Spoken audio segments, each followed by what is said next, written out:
When we finish Genesis, you'll recall that Pharaoh invited Joseph to bring the whole family down to Egypt, right? When the report was heard in Pharaoh's house, Joseph's brothers have come, it pleased Pharaoh and his servants well. And Pharaoh said to Joseph, "Do this, load your beasts, go back to the land of Canaan, take your father and your households and come to me, and I will give you the best of the land of Egypt." So Jacob and all his offspring with him, his sons' sons with him, his daughters, his sons' daughters, all his offspring he brought with him into Egypt. Apparently they flourished there. But by the time we open in Exodus, things have changed. Some time had passed, and by this time, things have changed dramatically. We read, "Now a new king arose over Egypt, who did not know Joseph." He'd forgotten Joseph and all that Joseph did. He said to his people, "Look, the Israelite people are more numerous and more powerful than we. Come, let us deal shrewdly with them, or they will increase and join our enemies and fight against us." Therefore they set taskmasters over them to oppress them with forced labor. But the more they were oppressed, the more they multiplied and spread, so that the Egyptians came to dread the Israelites. Of course, it wasn't just the Egyptians who did this, right? This is a very common problem, right? Fearing others changes the way we perceive them. In experiments, this plays out in very literal and disturbing ways. In some experiments, psychologists can get participants to rate outsiders as having fewer human qualities. Remember, I've talked about how the golden rule ethic is pretty much universal. Treat others the way you want to be treated. But the way we get around that, of course, is to dehumanize people that we don't want to treat well, right? Once we exclude them, we don't have to worry about whether or not we're treating others the way we want to be treated, because they don't count. It's what we call an over-exclusion bias. Mina Chikara, a Harvard psychologist who studies intergroup conflict, said in an interview, "When you start fearing others," she says, "your circle of who you counted as friends is going to shrink. That means those people outside of the bounds get less empathy, fewer resources. It also means you become more vigilant and obsessed with marking who's the insider and who's not. You want to draw those boundaries brighter so you don't make any mistakes about who you want to share your resources with or who you want to trust." It's clear that somehow in that long period of time between when the Pharaoh welcomed Joseph's family, Jacob and all the Israelites, to come down, something's changed dramatically. So the king of Egypt was clearly afraid of the Israelites and treated them badly. And he said to the Hebrew midwives, "When you act as midwives to the Hebrew women, if it's a boy, kill him. Kill him. But if it's a girl, she shall live." But the midwives feared God. Now there's a phrase you should remember. They feared God. It doesn't mean they were afraid of God exactly. It means that God was awesome in the truest sense of the word. They recognized the awesomeness of God. The midwives feared God. They did not do as the king of Egypt commanded them, but they let the boys live.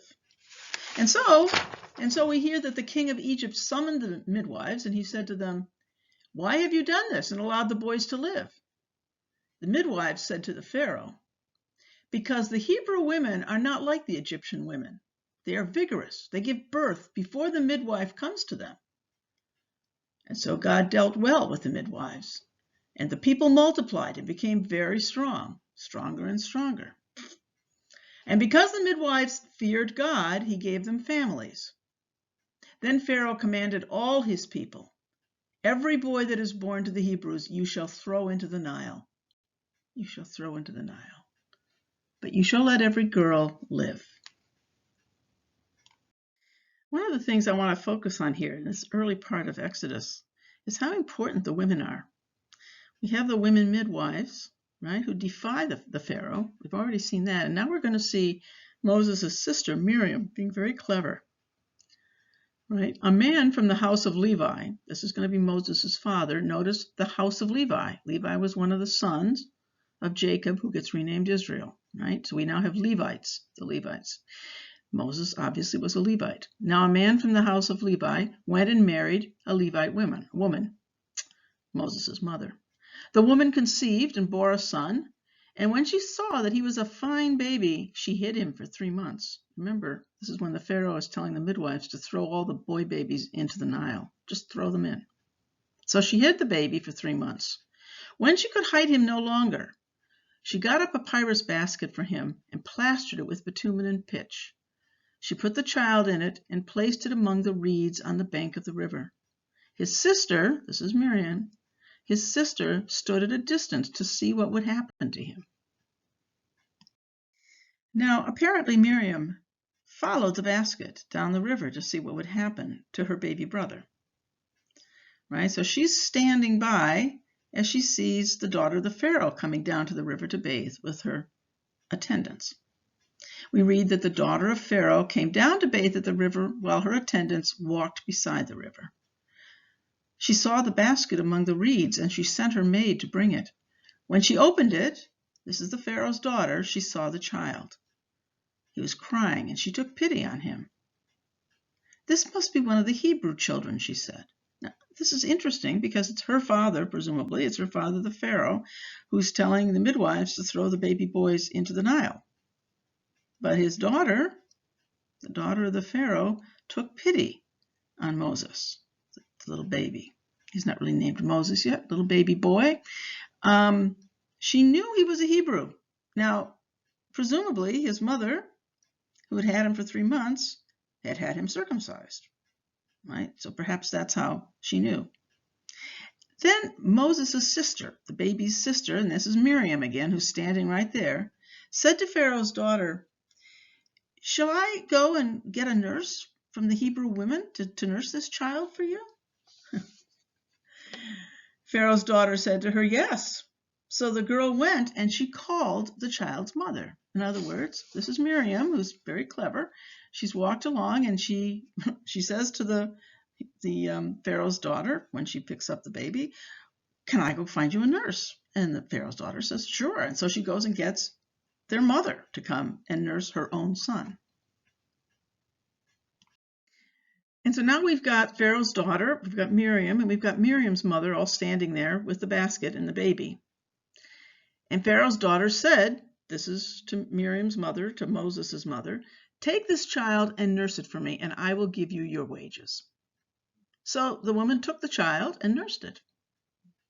And when the child grew up, now I don't think this means grown up the way we think of grown up. I think this meant that when Moses had gotten to the point where he was no longer nursing, she brought him back to the Pharaoh's daughter, and the Pharaoh's daughter took him as her son.